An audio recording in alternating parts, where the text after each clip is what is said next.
Hi,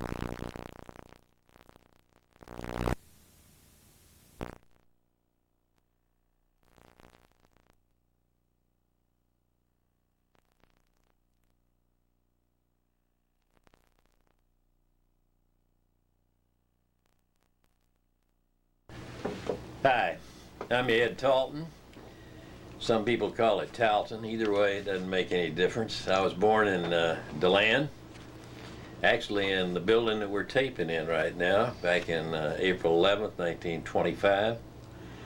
I have a lot of wonderful memories of this era and this place because my granddad was the superintendent of Stetson Groves, and my dad was a bookkeeper over there. And so we had a great time growing up in the area. We lived over near the old Stetson house that's still standing today, and we moved around a couple of times, but always staying in the area. We used to go down and play in the gator pond that Stetson had built down there, and there wasn't any gators in it, thank goodness, but we always called it the gator pond. He used to have them in there years and years ago before my time. We'd go up in the building because it was vacant, the John B. Stetson home, and we would make old airplanes, and some of them didn't fly too well, so we would go up to the top floor at night, light a match to them, and sail them out over the horizon. Had a good time doing those kind of things. We'd go down around the gator pond, and we'd find Indian cigars, and try to smoke those, and they'd make us sick as a dog. But what's an Indian cigar? Indian cigar hangs on a tree. They're real long, skinny things. They're native plants. Also, we found a pack of Granger one day, and we got the Times Union out and rolled a few, and that really did make us sick. So we had a good childhood. I went to what is now known as Dempsey Brewster Elementary, and then on to DeLand Junior High. Well, who were some of your childhood buddies that you were hanging around doing these things with? The Lawrence boys, Billy Lawrence, Tommy Lawrence, Lester Klug, Violet Klug was his sister, the Borg boys, Kelly Borg and his brother, George Leonard, and we had a lot of friends that came out there. I was trying to think of some more of them right now, but we played baseball out on the corner of Spring Garden Avenue and Camphor Lane. That was an empty field at that time, and we played there all the time. So we had a lot of bicycle riding and going all around. And one of the big things that we always used to do on Sunday, on Rich Avenue in the 100 block, actually I think the Swin Bike store is there now. There used to be a store there called Frenchie's. Frenchie and Origa owned it. And they had this soft ice cream, and so Dad would pile us in the car on Sunday afternoon. That was our big treat, is to go downtown to get a ice cream. So life was a lot simpler then, and a lot real good. We didn't appreciate it, but it was a lot better. We used to, in high school, go to the CHP, which was the courthouse pharmacy, and we chased the girls there and hang out there sometime, and drinking Cokes and Coca-Cola. Not the Coke they use today, but a lot of hangouts like that. Went to going through high school. We had a lot of friends: Don Tatum, Marshall Lane, Jimmy West, just to mention a few, and played football in high school, and Oh, what position did you play? I played wide out, as they call it today, up at the end, and Uh-huh. broke my arm in the next to last game of the season, and I Oh. had a cast put on it, and I wanted to play. We were playing Mainland the last game, so I wanted to play, so I asked the coach if I could do it.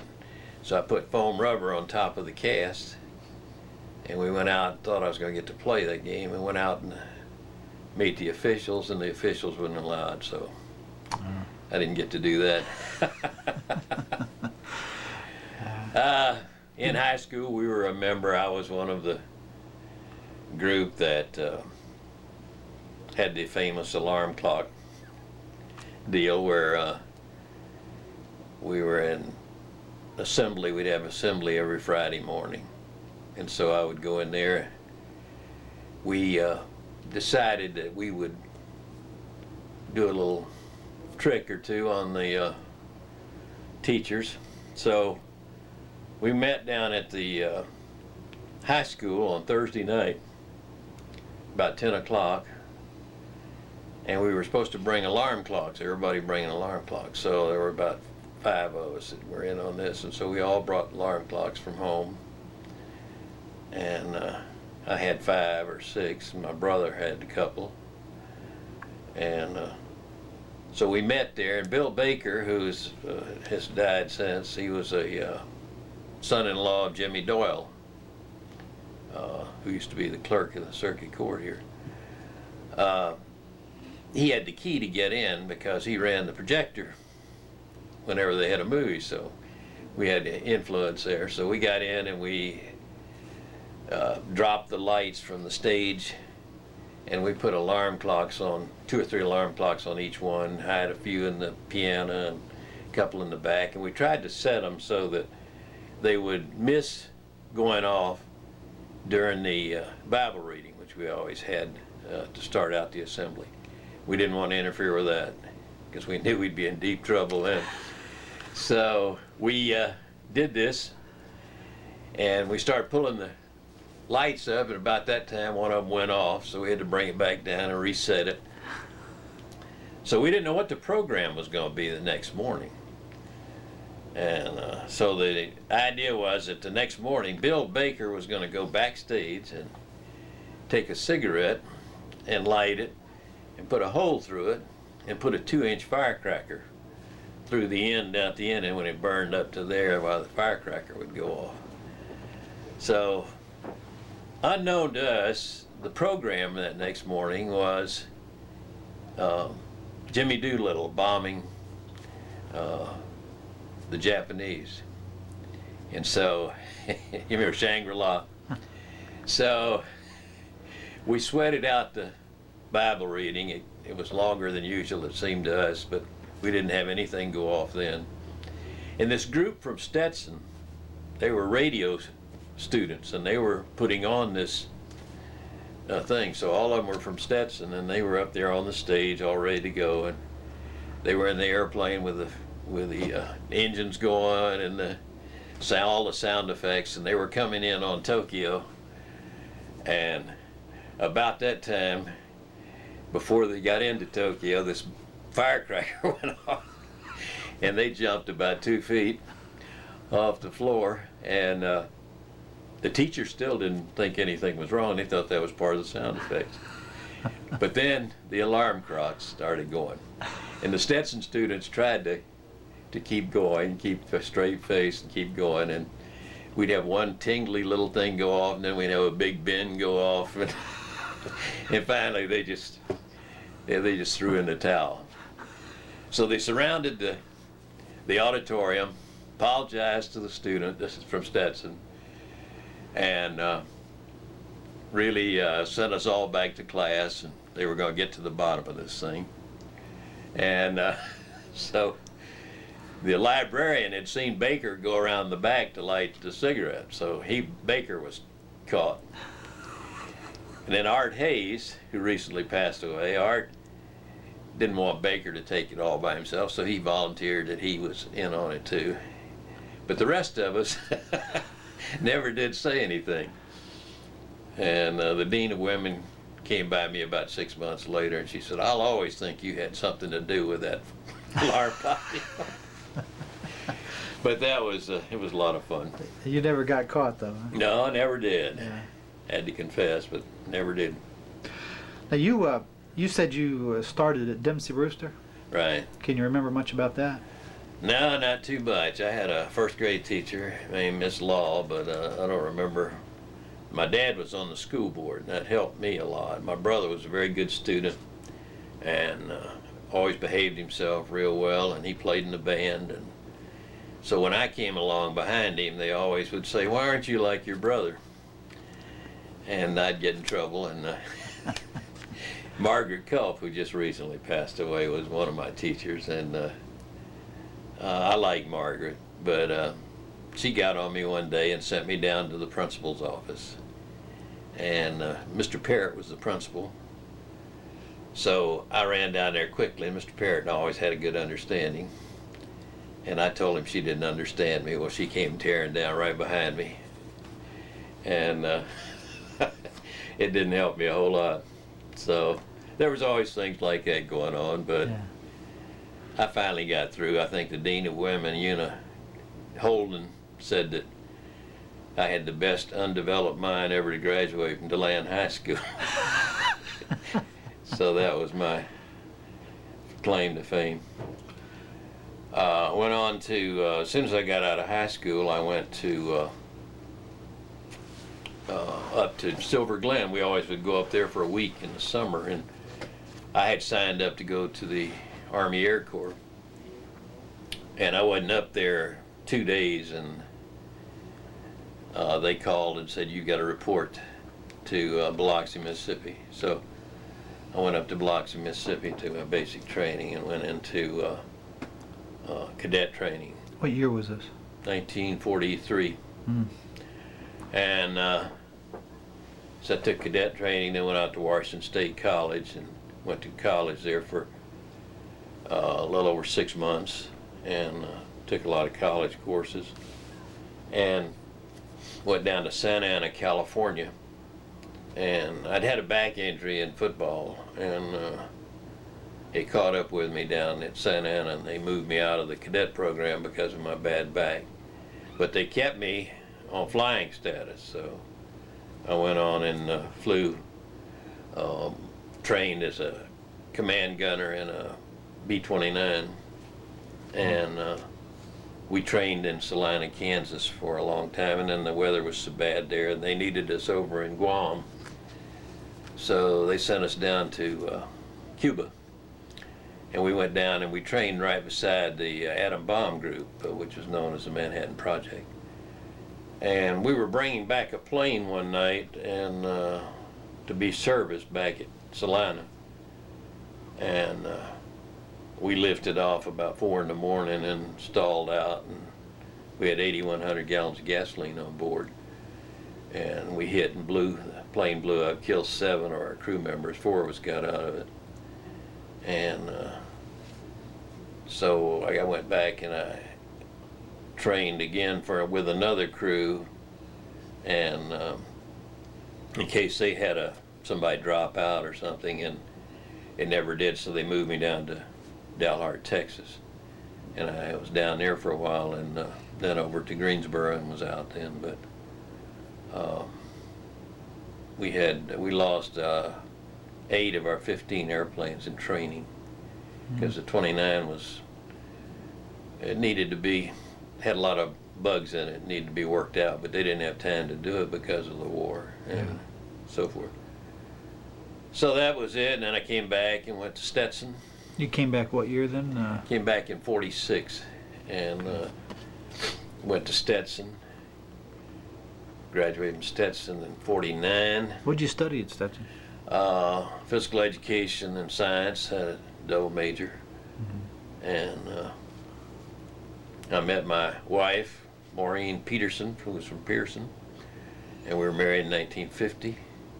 We have 4 children, a son, Eddie, and 3 girls, Tanya, Terry, and Marla. And we're real proud of them and all. They've been real good kids for us. Uh, I went on out of Stetson and went into teaching at DeLand Junior High School, where I coached and taught science. And then John Smiley tapped me in 1967 to be a principal at Dempsey Brewster. So I went back to the place I'd gone, and a lot of the teachers that I'd had in elementary school were still there. So that was some assignment to be the boss now, and Yeah. but they were very cooperative and helped me out a whole lot. Then I moved on in '60 to DeLand Junior High School. Stayed there 17 years, and then went on to. I was asked by Dr. Polk to start a new campus in DBCC for Daytona Beach Community College. So I left the school system and went with them and started the campus out here at it's out on the Lake Helen Road now. And he wouldn't get the land for me, so he said, you got to go get the land yourself if you want to make this campus. So I looked around for several years and tried to find some of these land barons to convince that this was a good deal. And finally, Mort McDonald Jr. keyed me in on these Jordanians who owned a lot of property out there. As a matter of fact, they still own it, a lot of. And they liked the idea that there'd be a community college out there. They were planning to build a lot of homes, 500 homes, and have a golf course and everything. But the problem was that the oil prices went south. And so they couldn't do what they wanted to do, so they decided to sell. And they're still trying to sell parts of it. But they gave us 75 acres, and then we bought 20 more from them, and that's the campus that's out there today. So we're proud of that and pleased that it's doing so well. It's just booming out there, and we hope they're going to do still more expansion out there. Then I retired from there in '88, and I always loved the car business, so I went out with Ed Lacey and worked with DeLand Ford for, oh gosh, about 5 years, I guess, and then I decided that I needed to do more volunteer work and more work at the church. So I'm a member of Trinity Methodist Church. My family's been in that church for a long, long time.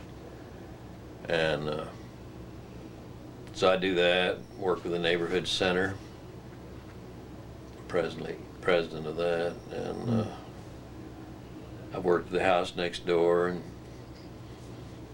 quite a few other things like that. So You were in education so long. What was your favorite part of that kind of work?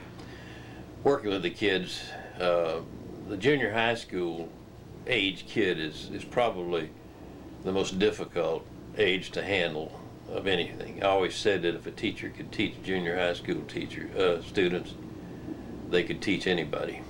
And I believe that still today. They were always very high or very low.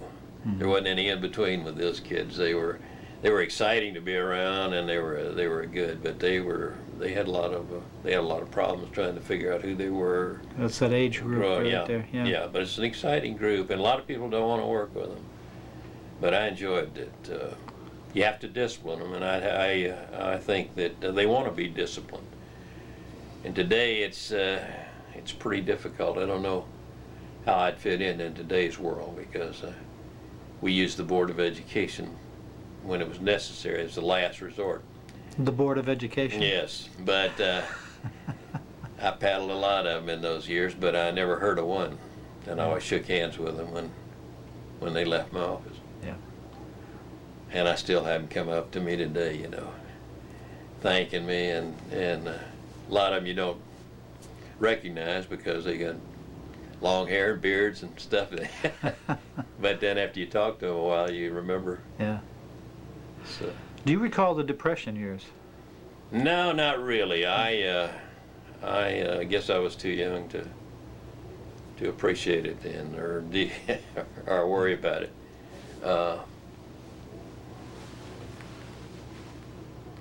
I don't know. My dad ran a sporting goods store here in DeLand, And also there was a man by the name of Jimmy Hughes that had a store.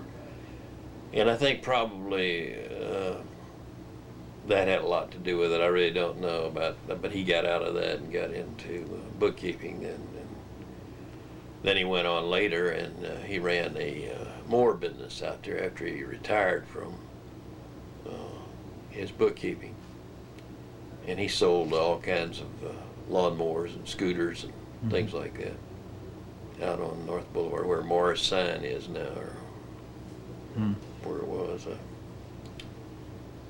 Now, you mentioned one brother. Did you have any other brothers, sisters? I have two sisters, Marilyn and Nancy. And your brother's name is? Hubert Jr.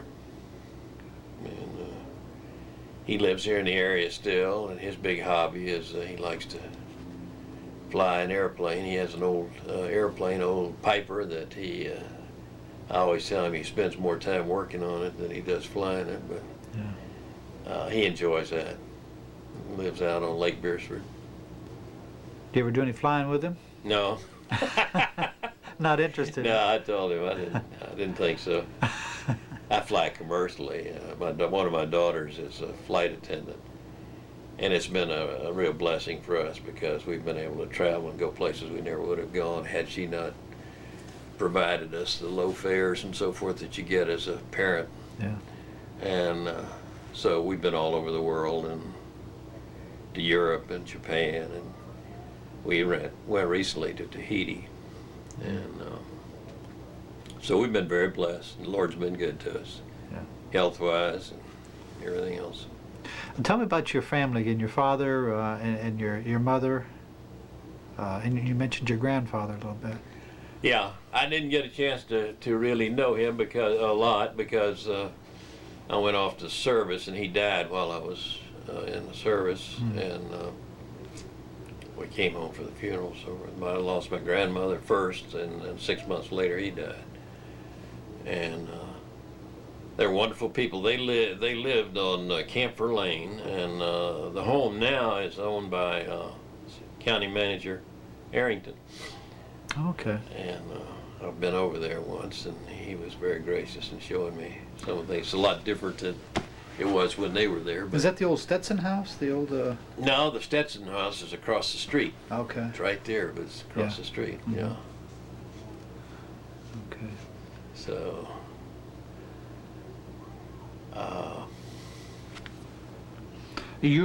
Was it your father that was involved with the county fair? Yes. He loved fairs. He always did, and he worked. He was a very talented guy. I didn't get any of that talent. He could paint signs, or he could build things. I'm all thumbs, and he would do these things. And they used to have the fairground, of course, out by the railroad station, and I remember going to those, and there were beautiful exhibits and all that. It's a lot different than it is now. And so after the war was over, he wanted to get it started up again, and there wasn't anybody around too much that were really driving and pushing for it. And so I think he was very, very much responsible for getting the fair up and going again, and he always loved it. Yeah. And, that was his big. He worked, of course, in the church a great deal too. He was did a lot in Trinity Methodist Church. Oh, he's got a building named after him out there. Yeah, the Talton building. I haven't been out to see the new renovation, but I'm going to go. Now, you mentioned on Sundays going for ice cream. What else can you recall about downtown and entertainment? The Athens Theater, that sort of thing? Yeah. Went to the Athens Theater a lot of times. Usually we'd go on Saturday afternoon. And I remember when I was small that I went one Saturday afternoon, and I don't know what it was. Something in there scared me. And how old were you at the time? I don't know. I was probably around 8 or 9, something like that. And I went, and it really upset me. So I took off and went out and walked all the way home. And they came to pick me up at the theater, and I wasn't there. So that was but yeah, we went there, and I worked there as a doorman. And I remember when Gone with the Wind came, and I was in high school, and I was a junior, I think, and a lot of these Stetson girls would come down, freshman girls, and Joe Flashell was the ran the theater, and I worked for Joe.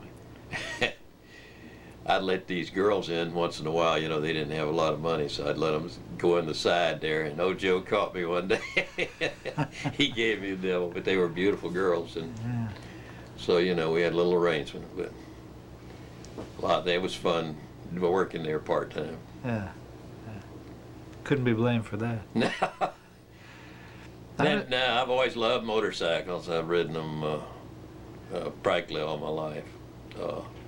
I had one serious accident in New Smyrna in 1990 and was almost killed, but oh gee, what happened? a drunk driver, Sunday afternoon, beautiful day, clear, and I went over the second bridge heading toward DeLand, and this drunk came up, just swerved right into me, hit me head on.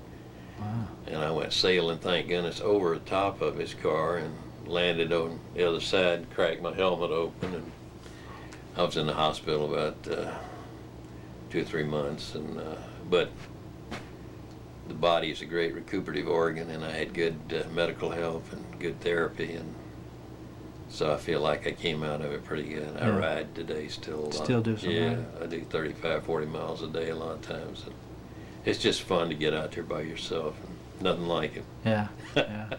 Well, do you participate in the bike week? Nah, not too much. I go over there sometimes, or go over to Cabbage Patch or something, but it's such a mess, you know. They're so crowded. I don't really get a lot of good out of that.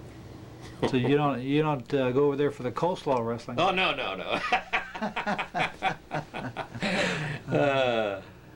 Okay. Anything else about the early days, the kids, we had a lot of, we used to have a lot of hot rods back then, and Dick Mahaffey, he has a relative that has a store in DeLand now, it's his younger brother, and Dick used to build these hot rods, and then on Saturday morning, usually we played football on Friday night, and then we'd meet down there Saturday morning, and we'd ride around town in the hot rod. And we were riding one day, and I don't know if I should tell this or not, but we had been to Mainland, the game I was talking about that I didn't get to play in, and we got beat pretty bad. And so we were down at the drugstore where Mel Ott is right now on the corner of Rich and Boulevard, and there used to be a big drugstore in there. And so these girls were outside, some of our contemporaries, and they were laughing and making calls about us getting beat so bad and all this. And so I looked up on the counter, and I saw this thing said breast pump on it. Well, to be honest with you, I was so naive, I didn't know what a breast pump was, but it sounded pretty good. So I went to the druggist and I asked him how much it was. And he told us, so all of us chipped in and we bought this breast pump. We asked him if he'd wrap it up. And so he did. He got in on the joke too. You know, he really was. So he wrapped it up beautifully, and I took it outside to the girls and I said, now, we want to make up with you. They were accusing us of dating Stetson girls, you know, and they were mad with us about that. And then, so I presented it to one of the girls, and it happens their dad was the police chief. And so the next morning we were riding in the hot rods. Chief police pulls us over and says, "Is Ed Talton in this car?" And I said, "Yes, sir, I'm here." He said, "I'm not only going to put you in the jail, but I'm going to put you under the jail if you ever do that to my daughter again. Give a present like that to my daughter." So, just another. Oh, man. So, we used to do other things, like Marshall Lane had his mother's cars. He had a big black Buick, and he was kind of a wild one, and he would get us. I'd be sitting in the back with my date, and he'd be sitting up front with his. And he goes out to Glenwood, and you know those trees are down the middle of the road there, Glenwood, that separates the two. Well, he'd go down there and get about 80 miles an hour, and they'd turn the lights out on his Buick and scare the heck out of all. We'd get down on the floor in the back, and we knew he was going to hit something. It was just wild things like that. Yeah. You talked about some of the junior high students. Well, you taught during the '60s. Were you teaching then? No, I was principal then. I was teaching during the '50s, and okay. And the '60s were. We had a very difficult time with integration. It was handled, I think, wrongly. I think that what should have happened is that we have integration, but that it should have been started in kindergarten and then first grade. But people weren't willing to wait that long. Yeah. The Kennedys and so forth weren't willing to wait. And yet today, in Boston, there are still some segregated schools. Yeah. Which always kind of rankled us because we felt that, you know, that was unfair. And the people that were pushing to get it done here were not doing it in their own backyard. Yeah. And so it was a difficult time. It was difficult for the students. It was difficult for the administration. It was difficult for the teachers. Mm-hmm. They weren't used to this type of behavior.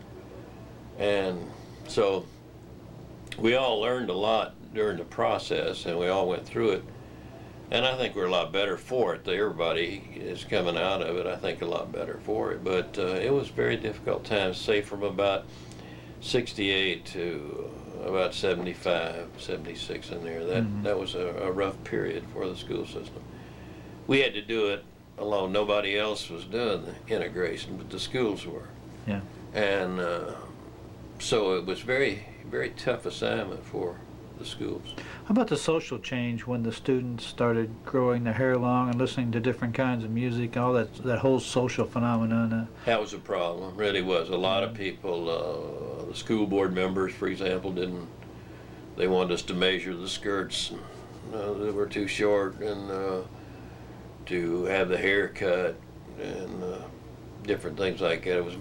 It's a very difficult thing when you had to put up with that kind of thing, when you couldn't concentrate on what you really were there for, and that was to educate the kids. Well, you being a principal, having to listen to the school board, but really not necessarily agreeing with everything they were doing. That's you were right. kind of caught in the middle there, weren't That's you? right. Yeah. Yeah, it really was. It was tough. And sometimes they would listen to us, sometimes they wouldn't. But you know, when we'd try to tell them what was going to happen. And that was true with your college professors a lot of times. You know, they were teaching teachers. And so I proposed to them that what they should do is that they should send some professors over to take the place of the teachers. And the teacher go over and do their job for a 3 or 4 month period. And I proposed that to UCF when they were doing it. And they did it. Stetson didn't at the first, but then they followed along and did it with, they had some very good people there running their teacher training program once it got underway. But that was the way you were being given stuff that was not workable because they hadn't been there and they hadn't experienced it. Just like a teacher coming in to intern with us, and they'd intern with us for 2 or 3 months, and they said, gee, it's changed a lot since I was in high school. That was only 4 years ago that they were in high school. And they couldn't get over the change, you know, and a lot of them bailed out and said, hey, I'm not going to spend my life trying to teach these people. But you're really good people that wanted to, or that were really groomed for teaching stayed with it, but it's been difficult. Well, Volusia really struggled with the union, with the teachers' union and the walkout. Right. What year was that? That was, I believe it was 67. 67? Yeah. And what were you doing at the time then? I was principal at junior high school, and what I had to do was all our people went out, and I had to go out and get people from downtown. To come No teach. degrees or anything, you know, or just they would volunteer, and they held down the fort and did a good job for us for that. But it was the strike was unnecessary. It was we had gotten a lot of concessions. We didn't get all that we wanted, but we had some poor leadership statewide, and that created a bad situation. That situation ruined a lot of people's careers here in education. For example, some of the principals that went out with their teachers, they never did get their jobs back, and things like that. And it wasn't a happy time. There was a lot of next few years remembering, did you go out or did you stay in, or that. The effects of that lasted for quite a while, didn't it? Yeah. In the politics. Yeah. It's really, it was a sad situation. Should never have happened. Yeah.